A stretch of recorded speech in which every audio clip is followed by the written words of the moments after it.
a short introduction, brief introduction. So I'll introduce on behalf of Oxford Community Action and Oxfordshire Community Education Group, and our colleague and partner Sukant Chandam from our Commence Movement will also do a brief introduction. And just reminding people that following the excellent event at Blackbird East Community Centre in May, we're beyond excited to welcome back, by popular demand, Professor Gus John for this talk this evening. And ever since arriving in Oxford from Grenada in 1964, Professor Gus has been at the forefront of local and national anti-racist struggles in education, housing, employment, social justice campaigns, and international development. In 1989, Professor Gus was appointed Director of Education in the London Borough of Hackney, becoming the first black Director of Education in Britain. Gus has worked in a number of university settings, including as visiting faculty professor of education at the University of Strathclyde for over 10 years. In 2010, Gus published one of my favourite books entitled The Case for a Learner's Charter for Schools, which provides crucial guidance on placing the child at the centre of learning and doing so in compliance with the United Nations Convention on the Rights of the Child. In 2016, Gus was named one of 30 of the most influential African diaspora leaders.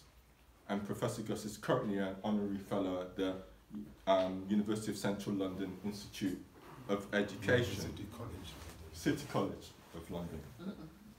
Professor Gus will talk to us exploring some key themes and issues around building communities of resistance, which relate to his two new books, Blazing Trails, Stories of a Heroic Generation, and Don't Salvage the Empire, Windrush. And on that note, we're also very honoured to have Michael LaRose of New Beacon Books with us this evening. And you can purchase your copies of Gus's two new books from Michael. Have a chat with Michael as well, Michael LaRose from New Beacon Books. So, before handing over to Professor Gus, as it's after all Black History Month, I'm going to share a quote from Professor Gus's fellow scholar activist Abdul Al-Kalimat's 2022 publication, which is titled The Future of Black Studies. Highlighting the pioneering role of Professor Gus within the field of black studies, Abdul Al-Kalimat reminds us that, quote, in 1987, October was chosen as the annual UK Black History Month, following the lead of the USA, where February was designated as Black History Month. Following the pattern in the USA, several initiatives have developed to build a black studies presence. Gus John identifies the form of the initiative in local areas. And here we can cut short Abdul Al-Kalimat's quote and actually enjoy listening and having live and direct discussion with Professor Gus about his two new books and the future of black studies. Thank you, Nigel.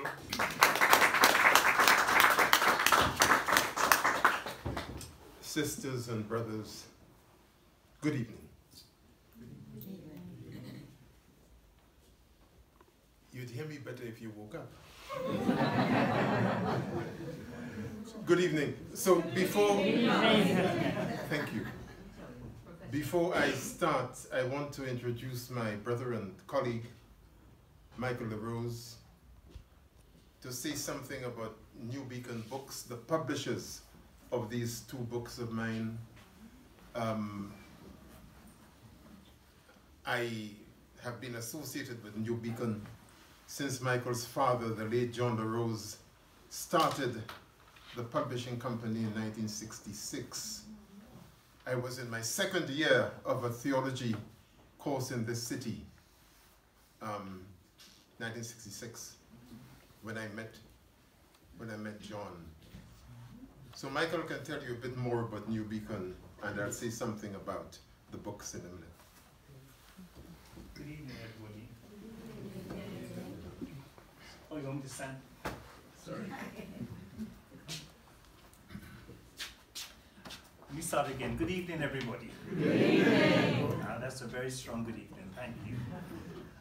Thank you for Nigel and the organizations that have invited Gus here to discuss this new book from New Beacon. As Gus said, we were formed in 1966 as the first black publisher and specialist black bookshop, and we exist until today. We've published many books on literature, on poetry, on history and politics, and the story of our struggles here in Britain and in the Caribbean.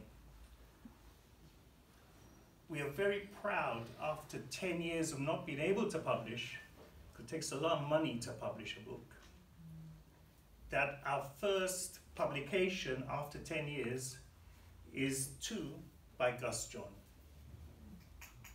It makes us very proud that we could do that because it recognizes the long interaction, the long involvement we've had since the formation of the bookshop, as Gus has told us.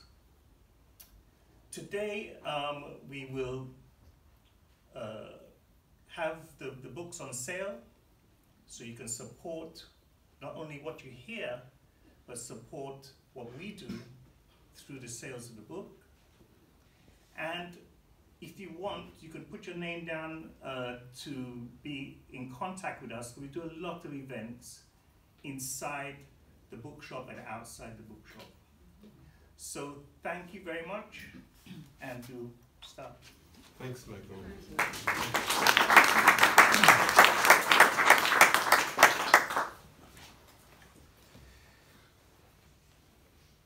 So, as I was saying a moment ago, I'm not a stranger to this city. It's the first place I lived in when I came to this country. 20th of August, 1964, I arrived on British Overseas Airways Corporation, BOAC. And there may be a few people in the room old enough to remember that. 1 month later, I joined Blackfriars in St. Giles and became a member of the Dominican order, en route, so I believed, to becoming a Roman Catholic priest and a Dominican friar. That didn't last particularly long because my ideological position didn't chime with the activities of the Roman Catholic Church. Middle 1960s, that church was giving a huge amount of support and what I call divine absolution to some tyrannical leaders around the place. Salazar, Franco, and many others. But for me, the most direct experience of that was in relation to the church's support for the apartheid regime in South Africa. It's a long tale that I won't go into just now, except to say that assisting me in deconstructing all of that stuff was a very vibrant Christian Marxist group we had at Blackfriars, with people from the university and from Pusey House next door, where they trained Anglican priests. And we did engage in Christian Marxist dialogue, and in that context, scrutinized what the role of the established churches, not just the Roman Catholics, was in supporting oppressive regimes around the world. To cut a long story short, I jumped out of the cloth, got my compensation from Rome, dispensation from Rome, from my religious vows, and I became very active, not just in Oxford, but around the country. At number 1 Cowley Road, just past Magdalen Bridge, there were the offices of the Oxford Committee for Racial Integration, as it was called at the time. And the person running that was none other than the late Professor Ann Dummett, who herself became a veteran anti-racist practitioner. And she appointed me education secretary of that organization, which brought me into contact with children and parents from Cowley and Blackbird Leys who were having a hell of a time in Oxford schools. I'm sharing this because I want that to be my starting point. My activism in defense of children's education rights in the schools in Oxford, where those children coming with parents or to join parents who were car workers in the Morris and Austin car factory you used to have here, and their wives, spouses, mainly in the two teaching hospitals, the Churchill and the Radcliffe. The teachers didn't understand those children. They had very poor expectations of them. They had no regard for the aspirations of those children's parents. And generally speaking, their attitude towards the kids was negative, hostile, I would suggest. And so that was my first entree, if you like, into education activism. Moved on from Oxford, went to London and worked as a gravedigger for 2 years and helped to send people beyond, while at the same time working in two very difficult youth clubs, the Metro in Notting Hill and the Cryptic One Club in a crypt of St. Michael's Church in Westbourne Park. And in that context started with a number of people, the late Ian MacDonald, with Peter Candler and others, the first law center in England, the Notting Hill Law Center. So I'm saying all of that to say that really my life, ever since I came to this town, this city, at the age of 19, my life has been engaged in one constant activity, which I call building communities of resistance.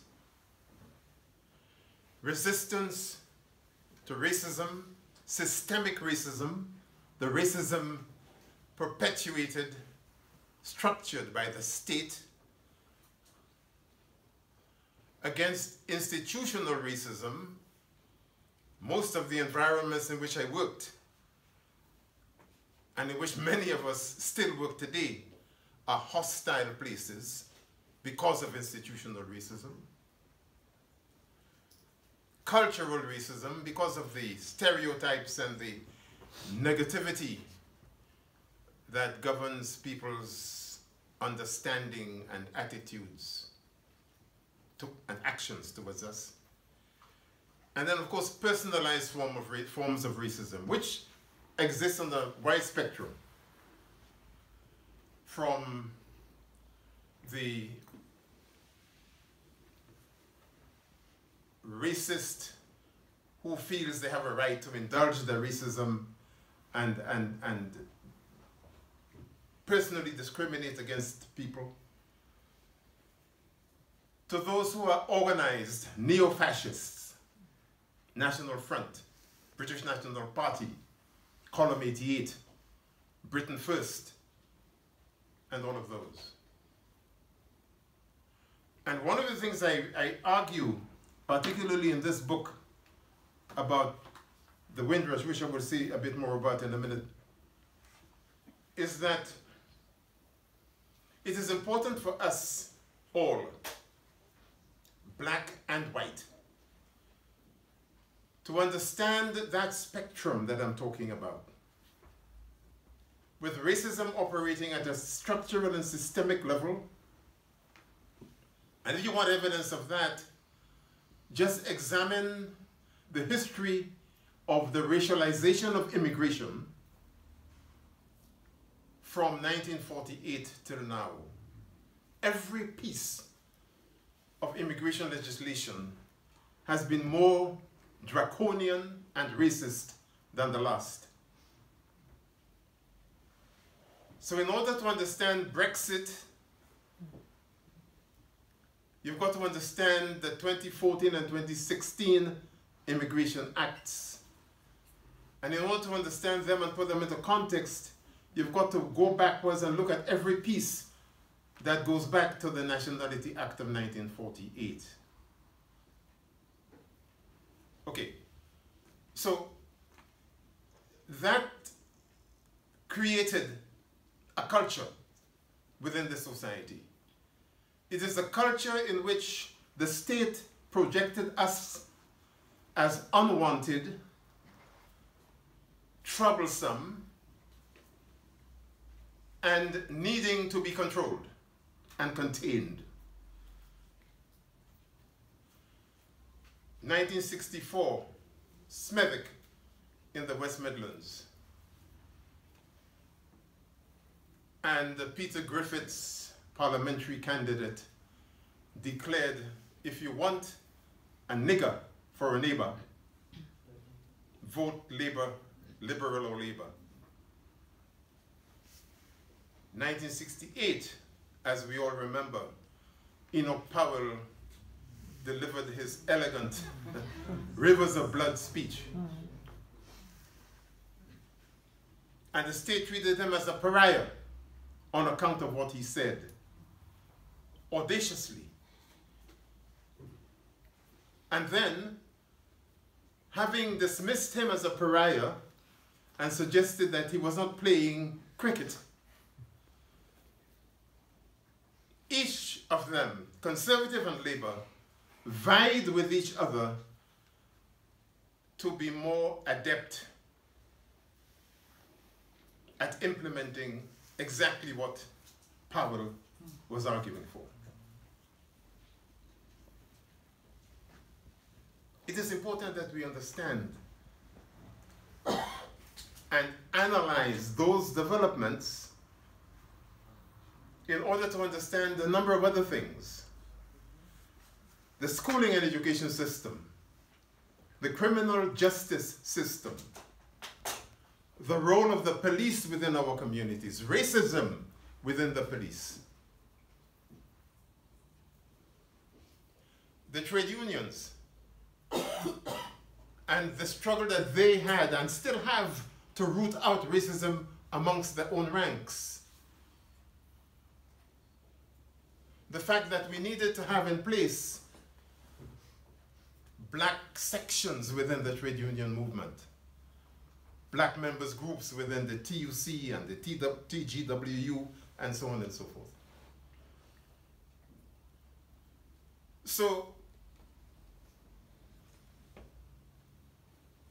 I'm almost 79 years old. I have 6 children and 12 grandchildren. And as I was coming down on the train and reflecting on my life in this place and what I've done and what I've written and so on, I was imagining what it must be for a child born in this country in the middle of this morass that I have just described, trying to affirm their identity, positive identity as a black person, make sure that no artificial barriers prevent them from being what they have a right and the capacity to be. And constantly having to deflect the racism that's directed at them in school, on the streets, in the encounters with the police, in the encounters with the health service, and whatever else it may be. So, I want to suggest really that Both of these books are, if you like, a comment on my own journey. The Blazing Trails book, this year, the theme for Black History Month is celebrating, saluting our sisters. This thing has a nasty habit of going to sleep on me. Celebrating our sisters. And I just want to say in that connection that I am going to tell you who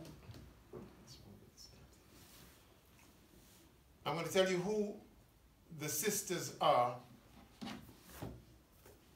that are featured in this book. So what is Blazing Trails about?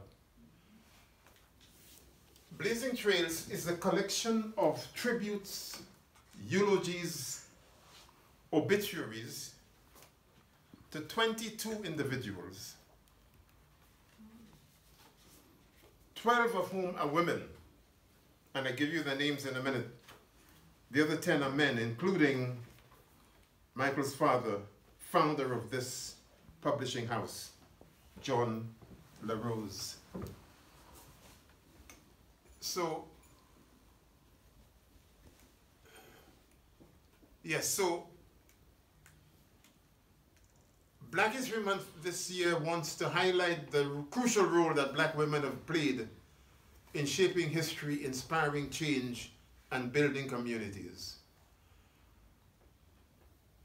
But the context of Black History Month is really much wider than all of that. The context I want to suggest is a rapidly expanding global majority population within Britain, including my 12 grandchildren.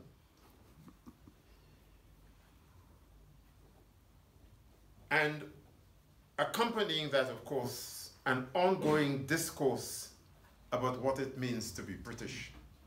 How do we define Britishness?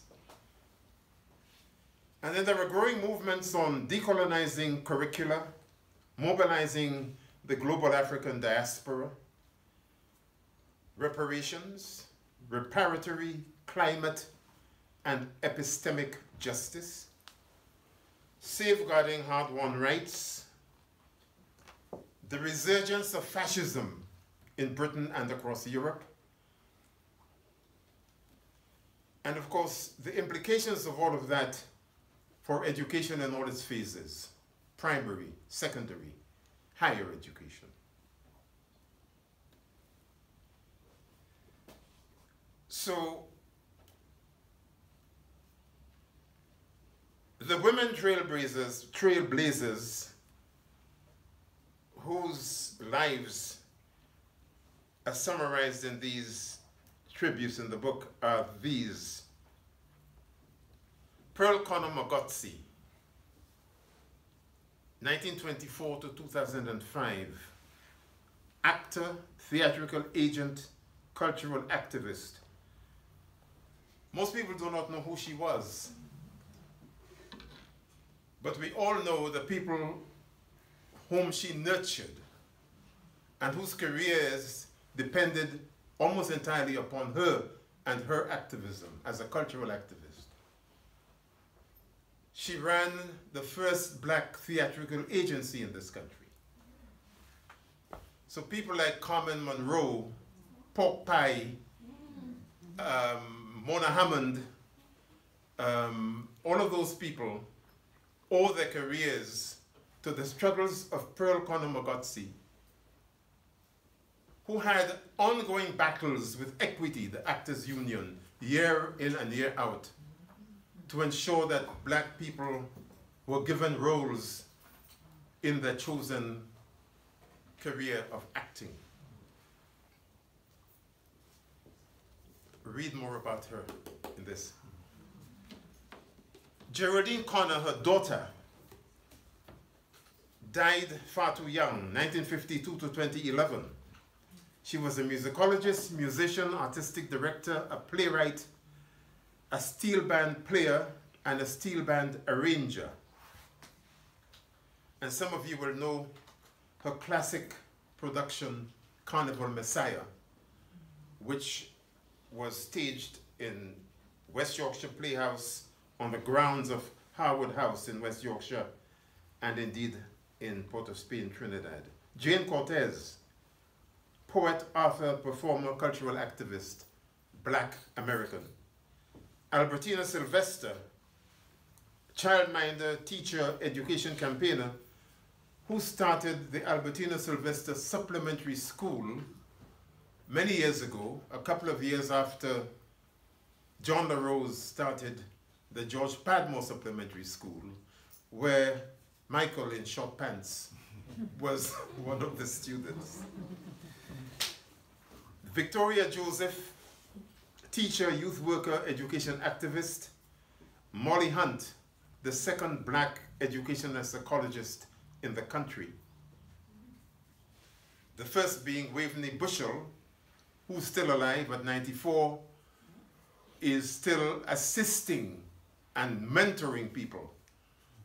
She was the first black educational psychologist and struggled against this practice of shunting disproportionate numbers of black children into schools for the educationally subnormal. And then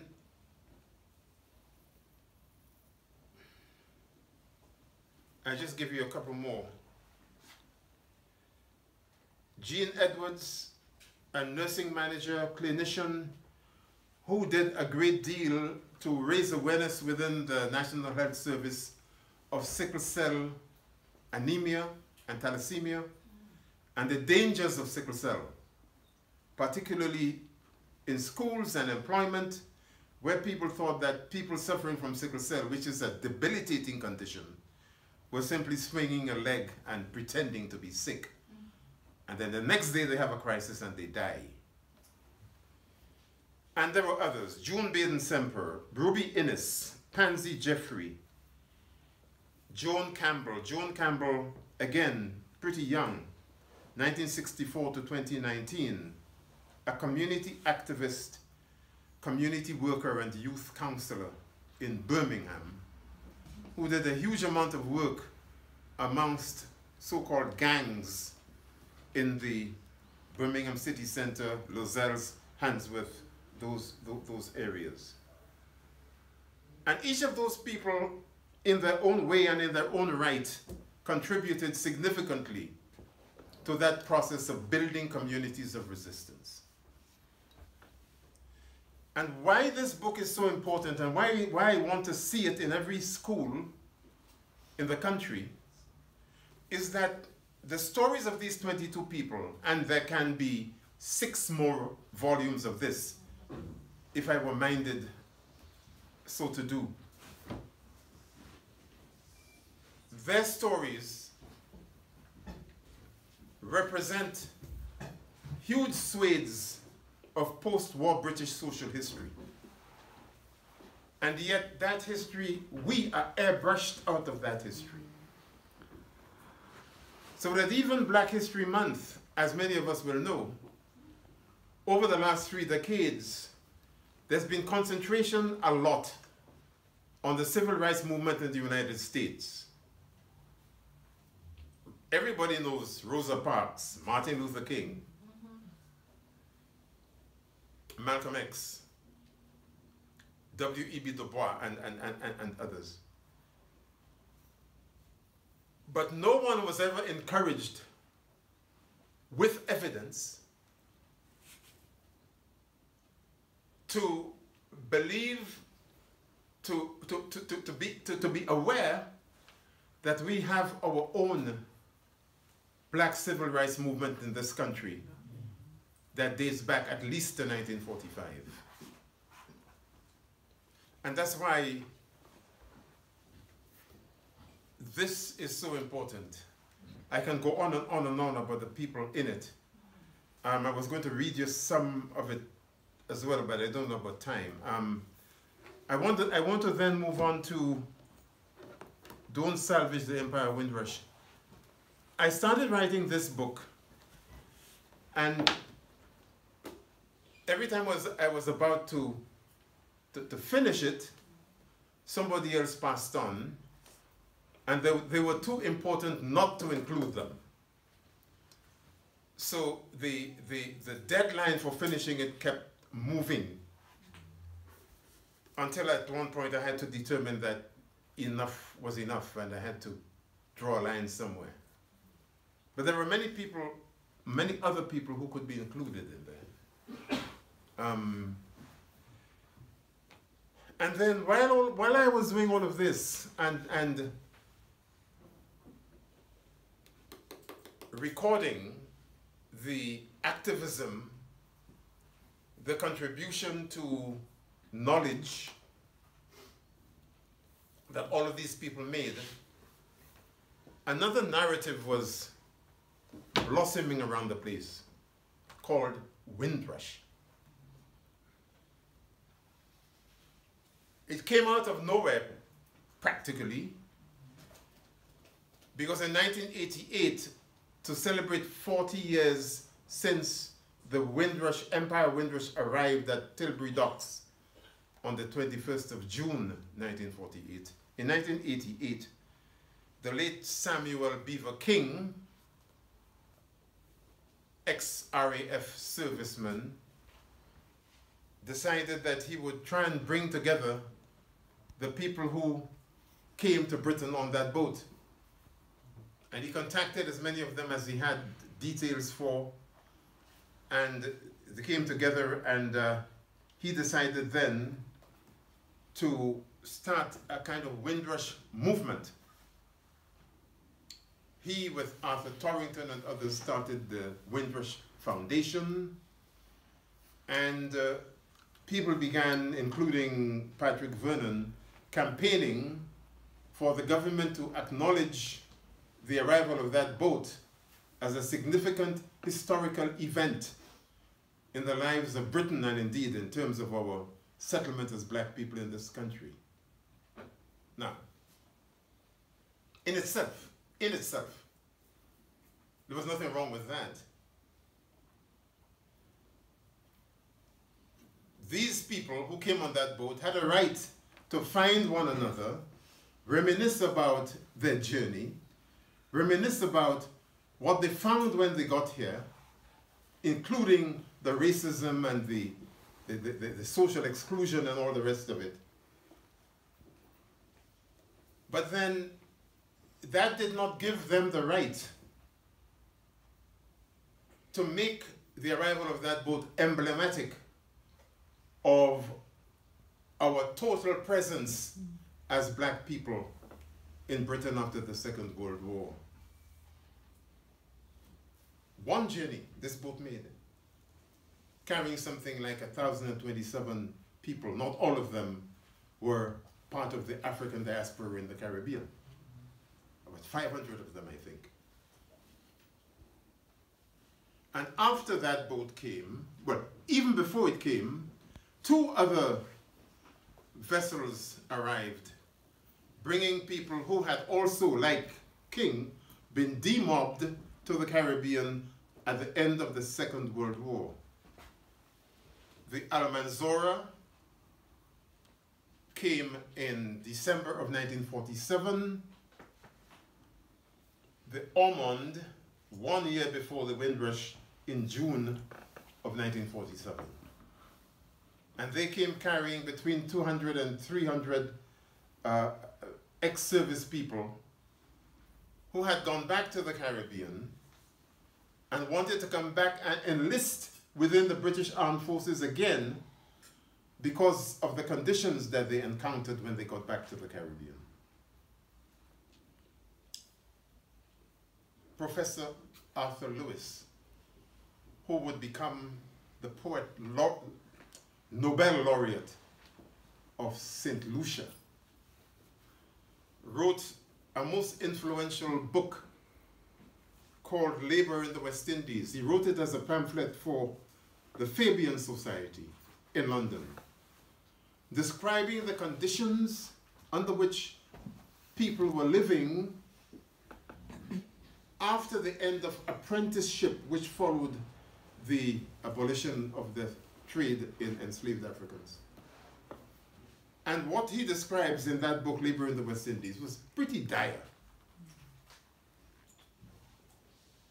He was writing about some events, turbulent events, amongst the organized workers' movement across the islands from the early 1930s till about 1938, 1939. So, 9 years before the Empire of Windrush came. So this notion that people were coming because Britain called and they came to help the mother country rebuild itself and become prosperous again is pretty mythical. London Transport went to Jamaica and recruited, to Barbados, and recruited lots of people.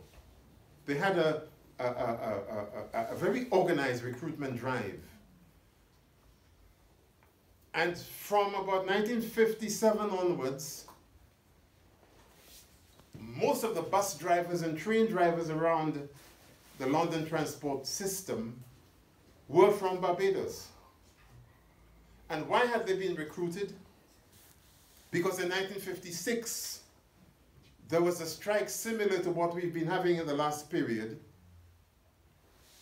where white workers on London transport were saying, we've had enough of this, better working conditions, more money, more favorable conditions generally, or else we are going to continue on strike. London Transport knew that people were already coming to join the National Health Service, etc. And they went and they did their advertising in Barbados. And lots of people were encouraged and assisted to come to work on London Transport. So we cannot distance the experience of migration from the Caribbean to these parts from labor. The fact of the matter is that colonialism and enslavement created a massive reserve pool of labor.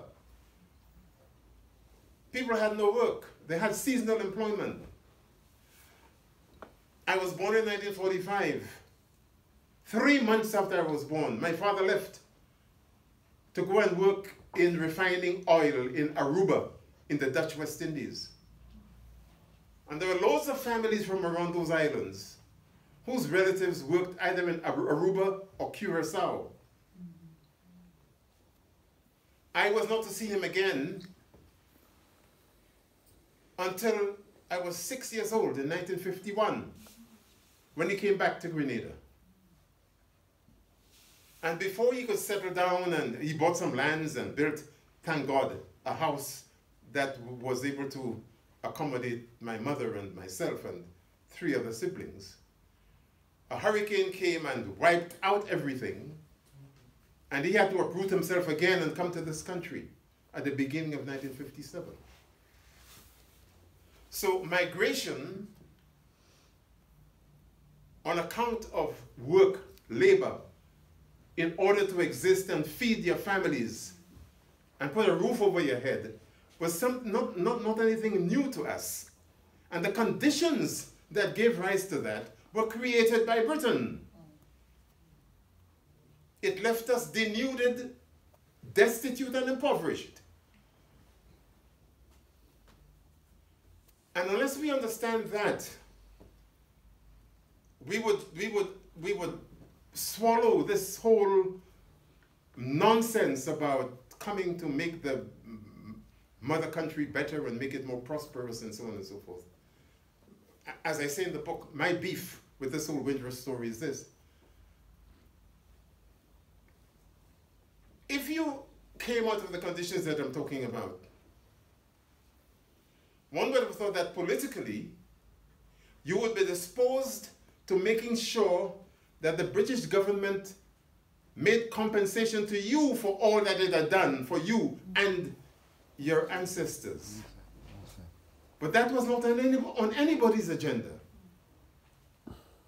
The Windrush people were not saying, we want Britain to make reparations for leaving us totally destitute. Give us independence, yes, and the Queen or Charles or one of those hopeless people was present when the flag came down and the national flag went up. But that's all we got, flag and anthem, independence. Meaningless in the context of people and their standards of living and their hopes and aspirations for the future. So the Windrush narrative is apolitical, it's ahistorical, and it is a distortion of history. You've only got to look at what constituted the black presence in Britain before the Second World War. And if you were only to go back to 1914 to 1918, after 1918, and people were demobbed from across Europe, etc., there were massive race riots around the place. In Cardiff, where I live, just around the corner from my house, in Butte Town, Tiger Bay, massive riots. Liverpool, London, Docklands, South Shields in Tyneside, Bristol, seaports, where two sets of people met. Those who had come as military personnel or whatever, and those who had come long before that as seamen, mainly, seamen from across Africa, west, east, north. And they had families. If you were to look at the genealogy of the majority population, black population, in Cardiff and in Liverpool, etc., that's got nothing whatsoever to do with Windrush.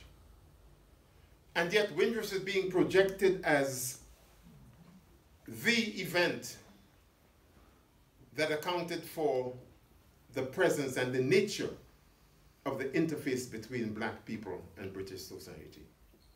So my friends, I won't read any part of this. I leave that to you to do for yourself.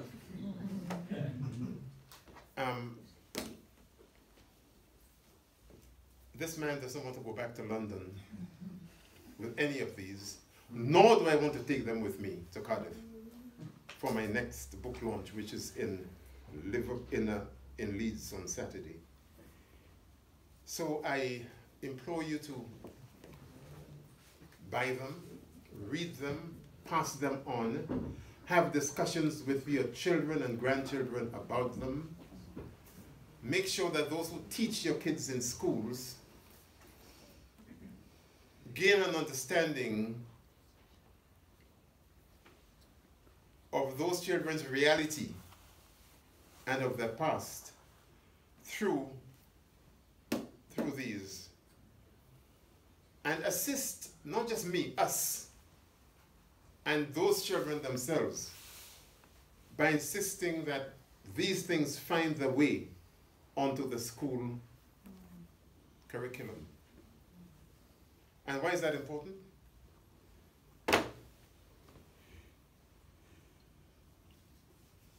The one major challenge facing this country right now is this. The paradigms, the systems of organization, the politics of the past are virtually useless to the generation that I'm talking about right now. it has failed and continues to fail them. And while we, in an earlier period, had our supplementary schools, and we could make sure that whatever else the schools were not doing, we were taking charge of business and assisting our children in gaining positive identity and a positive sense of self and their achievements and the achievements of those who went before them. Much of that has been displaced. There was a time when I wrote a lot about the youth service. I did research on the youth service around the country. And the social education, organized social education programs that many youth projects, not just youth clubs, used to run, have all withered. The government has deliberately stopped investing in youth, except in one respect. Giving G4S and Capita and God knows all those people massive amounts of money to build more prisons to imprison those young people. That's the growth area.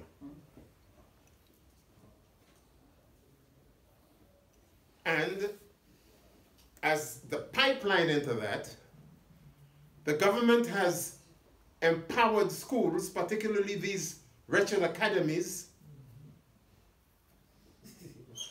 to exclude children hand over fist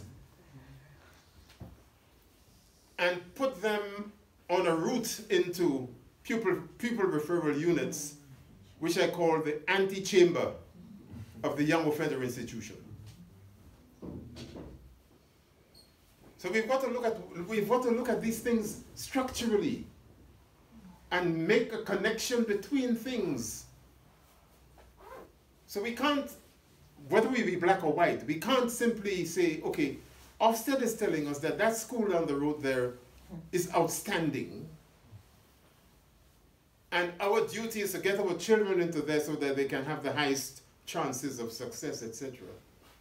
And the devil take the hindmost, including those children with complex needs whom those very schools are ignoring, sidelining, and who have as much right to an education as everybody else. That is why, as Nigel was saying, my work on education has been rooted in the United Nations Convention on the Rights of the Child, and every child's right, entitlement to quality education, irrespective of the complex needs. But most of these schools are brutalizing institutions. They brutalize young children and their spirit. And it all results, for too many of them, in one thing: the abandonment of hope and the death of aspiration. Please, buy the books.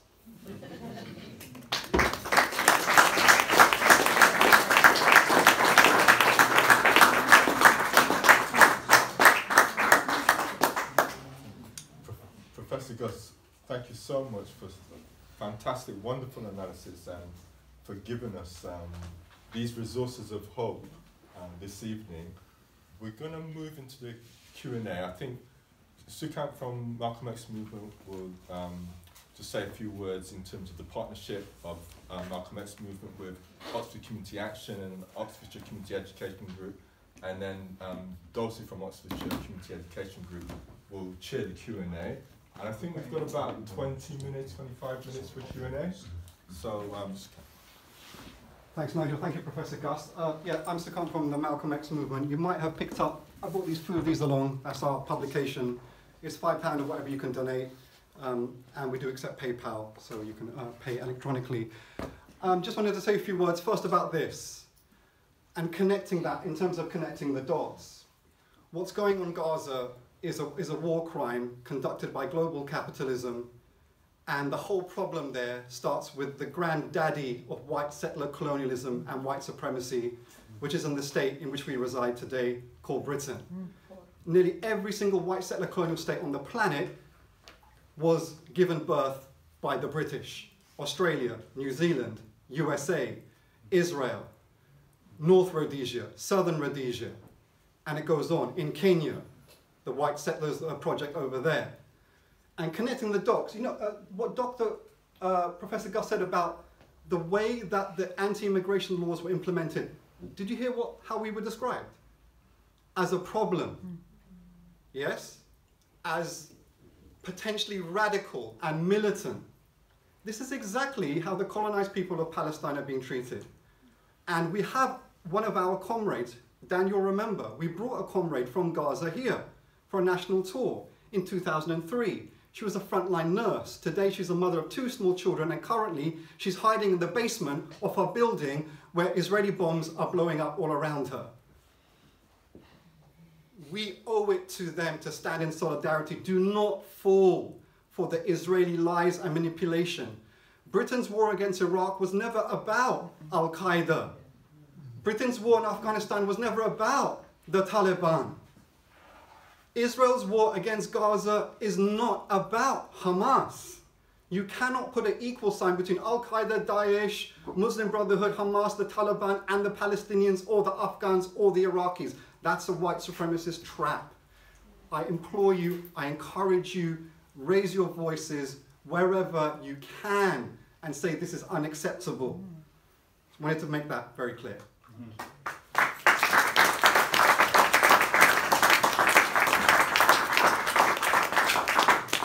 Back to communities of resistance. Oh my God, isn't that a wonderful community of resistance in Palestine that we can learn from and be inspired by? But developing our communities of resistance here, we can go back even further. I mean, look at the history of George Padmore, and C.L.R. James came here as a young man in 1931. The histories are incredible. They are beautiful. Walter Rodney was on this island. You know, read into this the Claudia Jones. I mean, the Malcolm X movement could be called the Claudia Jones movement. We're so inspired by her example. Also with Manchanda, which was her comrade at the West Indian Gazette.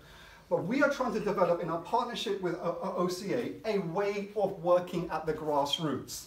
It's called Revolutionary Mass Work. The Black Panthers called it Serve the People programs, etc., etc., etc. We are trying to promote this, and we've had many events. We're really proud of the work we've done. Malcolm X Movement, OCA, with Professor Gus, we've done events just this year, 3 events in London, Tottenham, 2 in West Ealing. So many, I've just lost count of the events in Oxford that we've done. We also did a beautiful event at the old games hall, right? That's been sold to private developers, and we resisted that for 3 weeks and squatted it and opened it back out to the community. And also in St. Paul's in Bristol at the Malcolm X Centre just a few weeks ago. So our work has been really prolific, but it needs your direct involvement. There's no way we can forward this whole struggle strategically at the grassroots without your commitment, without your creative involvement. So again, it's an invitation to be inspired by what we're hearing today and get involved, to learn the histories and to employ it, and those who know will know, Sankofa style, to look back to see where we are so we can go forward. Thank you, Professor Gus. Thank you, Nigel. Thank you all.